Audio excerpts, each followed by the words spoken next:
how it was set up, it was set up out of the sort of parent organization in New York in the 70s was called the Center for Housing, Building and Planning.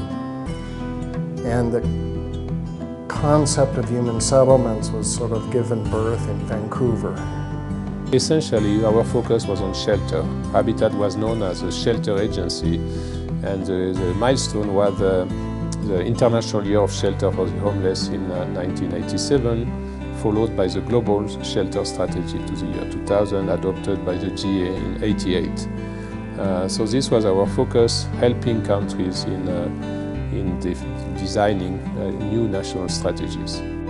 The world around the Habitat has changed, obviously, and so has the UN system.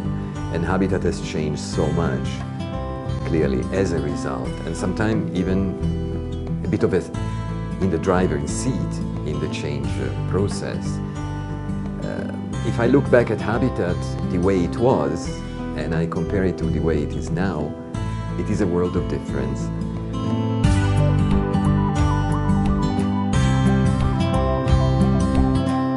The challenge was to, in a way, make the world understand that there was a massive process occurring, that the world was changing.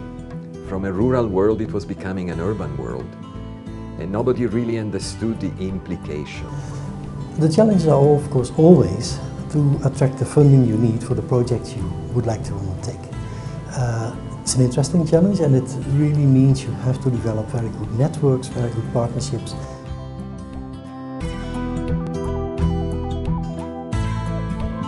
The best positive lesson and that's certainly in RTCD, is that the division has always operated as a group of friends, but working incredibly hard. And if you're able to create that environment, you manage to do miracles. The moment you create a negative environment, and you see it immediately in the performance of the staff or in the outputs that are being delivered. So focus on human resource mobilization. Create a human resource mobilization unit. This would be more useful than trying to mobilize money without intellectual leadership. We need to provide intellectual leadership on sustainable urban development. Build the future on the past. And therefore, if we as Habitat will be better able to document our experiences, to write down our experience or record on video what we're doing now, so that others can make use of this knowledge. That you make use of the experience of these people.